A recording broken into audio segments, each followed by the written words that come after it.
사도행전 제4장. 베드로와 요한이 최고 의회에서 증언하다. 베드로와 요한이 백성에게 말하고 있을 때에 사제들과 성전 경비대장과 사두가이들이 다가왔다.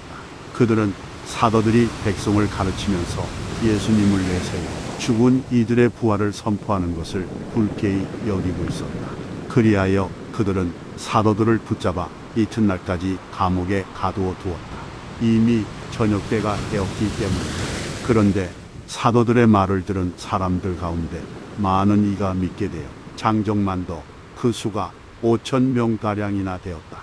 이튿날 유다 지도자들과 원로들과 율법 학자들이 예루살렘에 모였다.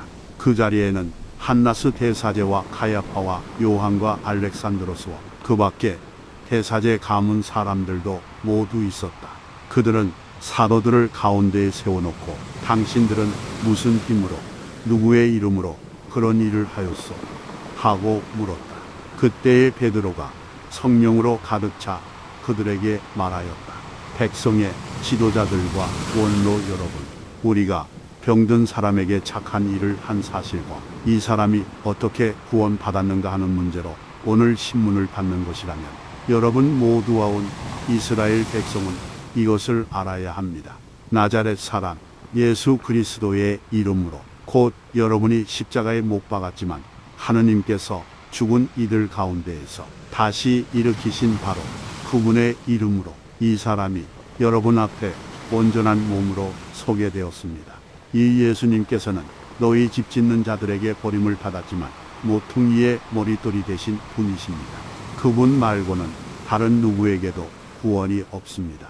사실 사람들에게 주어진 이름 가운데에서 우리가 구원받는 데 필요한 이름은 하늘 아래 이 이름밖에 없습니다. 그들은 베드로와 요한의 담대함을 보고 또 이들이 무식하고 평범한 사람임을 알아차리고 놀라워하였다. 그리고 이들이 예수님과 함께 다니던 사람들이라는 것도 알게 되었다. 그러나 병이 나은 사람이 사도들 곁에 서 있는 것을 보고는 아무 반박도 하지 못하였다.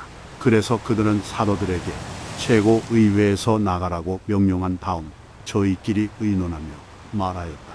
저 사람들을 어떻게 하면 좋겠습니까? 저들을 통하여 명백한 표징이 일어났다는 사실이 예루살렘의 모든 주민에게 알려진 터이고 우리도 그것을 부인할 수가 없습니다. 그러니 이 일이 더 이상 백성 가운데로 퍼져나가지 않도록 다시는 아무에게도 그 이름으로 말하지 말라고 엄중히 경고만 합시다. 그리하여 그들은 사도들을 불러 예수님의 이름으로는 절대로 말하지도 말고 가르치지도 말라고 지시하였다. 그러자 베드로와 요한이 그들에게 대답하였다. 하느님의 말씀을 듣는 것보다 여러분의 말을 듣는 것이 하느님 앞에 옳은 일인지 여러분 스스로 판단하십시오. 우리로서는 보고 들은 것을 말하지 않을 수 없습니다. 그들은 백성 때문에 그들을 처벌할 방도를 찾지 못하고 거듭 위협만 하고 풀어주었다.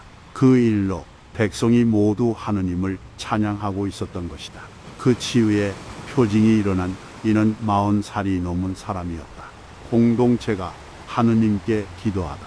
이렇게 풀려난 베드로와 요한은 동료들에게 가서 수석 사제들과 원로들이 자기들에게 한 말을 그대로 전하였다. 동료들은 그 말을 듣고 한 마음으로 목소리를 높여 하느님께 아뢰었다. 주님, 주님은 하늘과 땅과 바다와 그 안에 있는 모든 것을 만드신 분이십니다. 주님께서는 성령으로 주님의 정인 저희 조상 다윗의 입을 통하여 말씀하셨습니다. 어찌하여 민족들이 술렁거리며 혈애들이 허실을 꾸미는가? 주님을 거슬러 그분의 기름 부음 받은 이를 거슬러 세상의 임금들이 들고 일어나며 군주들이 함께 모였구나. 과연 헤로데와 본시오 빌라도는 주님께서 기름을 부으신 분 곧 주님의 거룩한 종 예수님을 없애려고 다른 민족들은 물론 이스라엘 백성과도 함께 이 도성에 모여 그렇게 되도록 주님의 손과 주님의 뜻으로 예정하신 일들을 다 실행하였습니다. 이제 주님, 저들의 위협을 보시고 주님의 종들이 주님의 말씀을 아주 담대히 전할 수 있게 해주십시오. 저희가 그렇게 할 때 주님께서는 손을 뻗으시어 병자들을 고치시고 주님의 거룩한 종 예수님의 이름으로 표징과 이적들이 일어나게 해주십시오. 이렇게 기도를 마치자 그들이 모여있는 곳이 흔들리면서 모두 성령으로 가득 차 하느님의 말씀을 담대히 전하였다. 초대 교회의 공동체 생활. 신자들의 공동체는 한 마음 한 뜻이 되어 아무도 자기 소유를 자기 것이라 하지 않고 모든 것을 공동으로 소유하였다. 사도들은 큰 능력으로 주 예수님의 부활을 증언하였고 모두 큰 은총을 누렸다. 그들 가운데에는 궁핍한 사람이 하나도 없었다.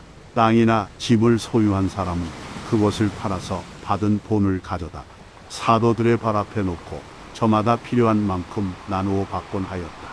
키프로스 태생의 레위인으로 사도들에게서 위로의 아들이라는 뜻의 바르나바라는 별명을 얻은 요셉도 자기가 소유한 밭을 팔아 그 돈을 가져다가 사도들의 발 앞에 놓았다.